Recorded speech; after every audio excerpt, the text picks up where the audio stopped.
Sometimes life throws you a curveball that feels like it's straight out of a movie, heart-pounding, edge-of-your-seat stuff that sticks with you forever. And man, this one night at that little Burger King off Highway 85 in some dusty Midwest town, it changed everything for us.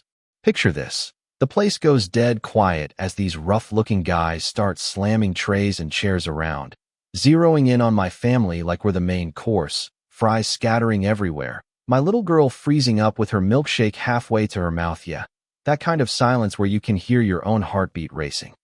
We were just trying to grab a quick bite after a brutal day on the road.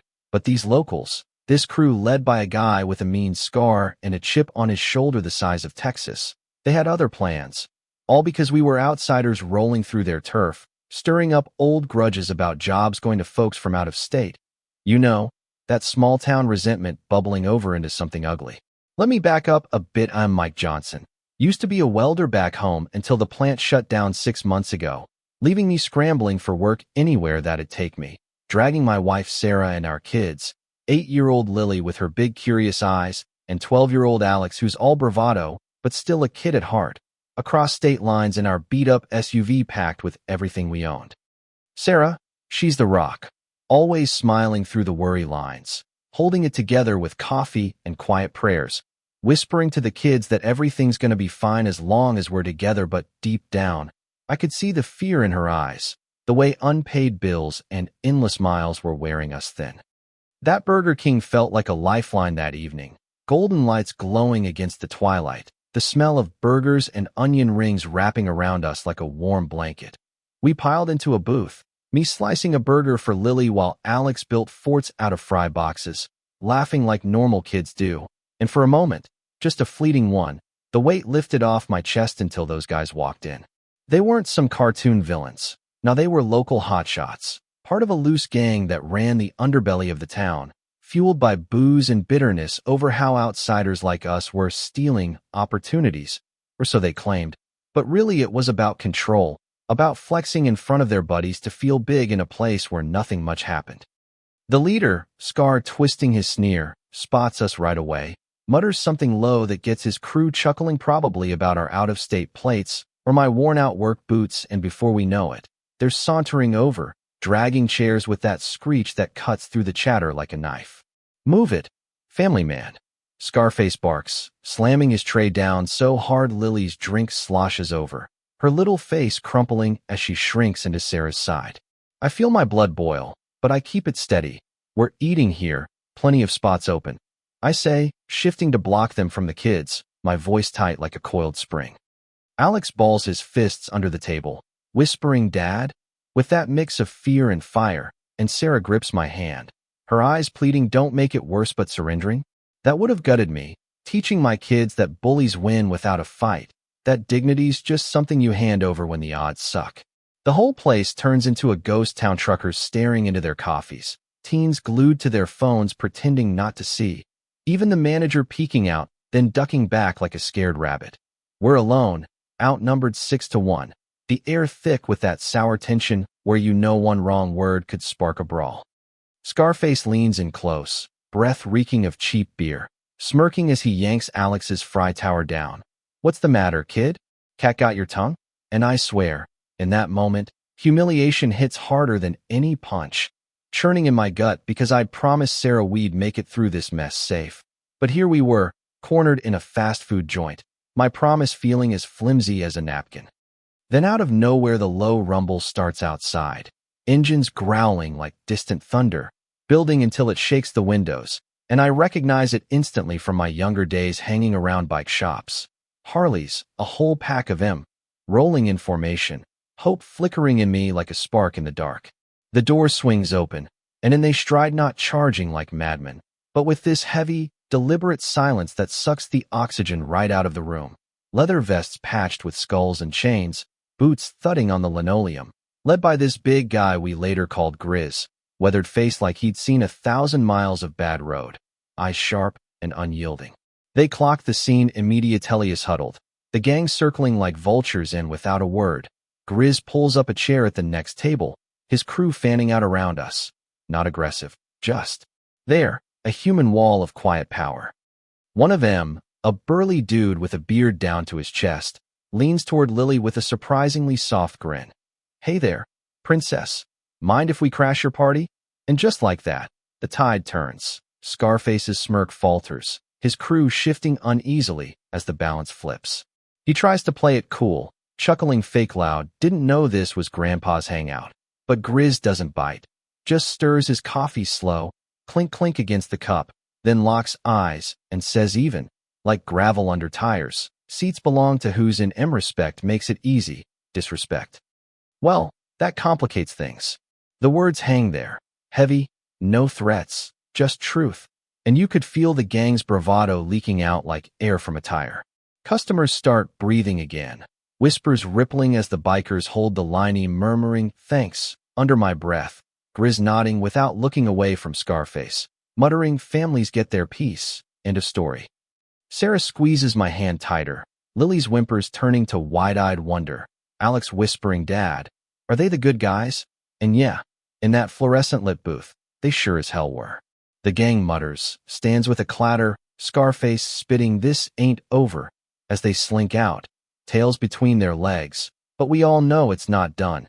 Outside, their cars lurking in the shadows, headlights off like predators waiting. Grizz motions us to hang back after we eat, we'll walk you out, and sure enough, as we step into the chill night, engines roar to life, biker lights flooding the lot, forming a barrier that sends the gang peeling away with a screech. But Grizz isn't one for half measures. He glances at his brothers, we'll see him safe, and just like that, our SUVs flanked by Harleys, rumbling through the dark streets like guardians, exhaust smoke curling, the steady thrum drowning my fears as Sarah whispers in awe, they're really doing this. And Alex presses his face to the window, grinning like it's Christmas. We make it to this rundown motel on the outskirts, bikes circling like sentinels until we're inside, and for the first time in months, I sleep without that knot in my gut though. Come morning, pulling the blinds, there they are, still parked, watching through the night. Alex spots him first, nose to the glass, they didn't leave, and Sarah, voice soft with wonder, for us. Strangers. Grizz is out there sipping coffee, nods when I step out, trouble's got a habit of circling back, so until you're clear, you got company. Pride makes me hesitate. I am no charity case, but one look at my family silences that. Then we'll ride with you, I say, and his faint smile cracks like dawn on the horizon. Word spreads fast in small towns. By midday at a gas stop, more bikers roll up, hearing about the standoff, vests gleaming, turning our little group into a convoy that stretches down the block. Lily peeks out shyly, eyes huge as Grizz kneels, more of us, cause your family's worth it, kiddo. And locals who once crossed the street now approach with waters, snacks, even cash slipped into Sarah's hand, whispering, heard what happened, stay strong. But shadows don't fade easy. That evening at the motel, tires screech as Scarface returns with reinforcements 20 strong now, piling out with shouts, fueled by wounded egos and that twisted need to reclaim their turf after last night's humiliation, circling like wolves. Panic spikes Sarah clutching Lily, Alex behind me, his voice small, Dad, but the bikers rise as one, engines firing, headlights blazing into a half-moon wall of chrome and leather. Grizz steps forward, voice cutting sharp. You wanted a scrap over nothing?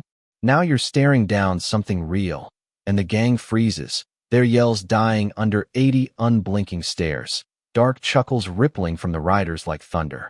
Sirens wail in the distance, cops rolling up, lights flashing, questioning me quick, these guys protected you. And I nod firm. Without him, it'd be ugly.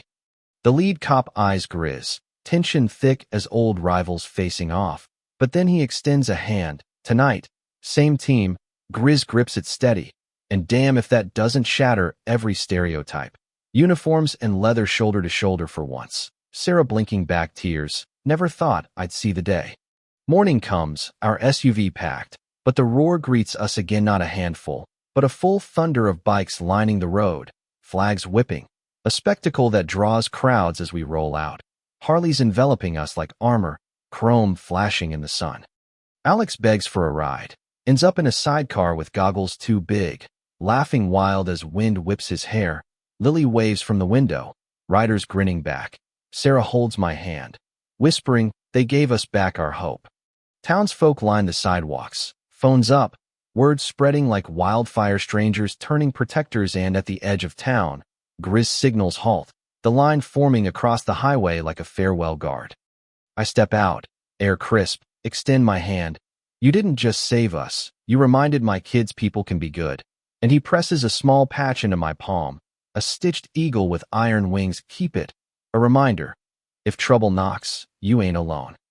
Engines roar as they peel away, but the echo lingers, carving deep that strength's in standing together, not swinging fists. We push on to our new start, a modest place across the line, bills still looming, work uncertain, but something's shifted inside. That patch on the mantle, Lily's teddy beside it, Alex saluting with a grin. We light a candle, faces glowing, and I whisper rough roads ahead, but we'll never forget those guardians on wheels. Outside, a distant rumble passes, not theirs, but it brings comfort now, a nod to unexpected allies. Sometimes angels ride Harleys, you know? Justice rolling in on 2 wheels instead of gavels. But here's the thing that nags at me still, was it pure luck they showed? Or does vigilante stuff like that blur lines, making heroes out of outlaws while the system's slow? Makes you wonder about community, right when push comes to shove, who's really got your back? If this hit home for you, drop a like, subscribe so you catch more real-life tales like this, and hit that bell. Seriously, your support keeps these stories coming. And hey, in the comments, tell me, was the biker's move straight-up heroism, or does taking law into your own hands cross a line? Share your take on justice, those small-town grudges, or a time community surprised. Let's get the convo going. 'Cause stories like this, they're better when we all weigh in.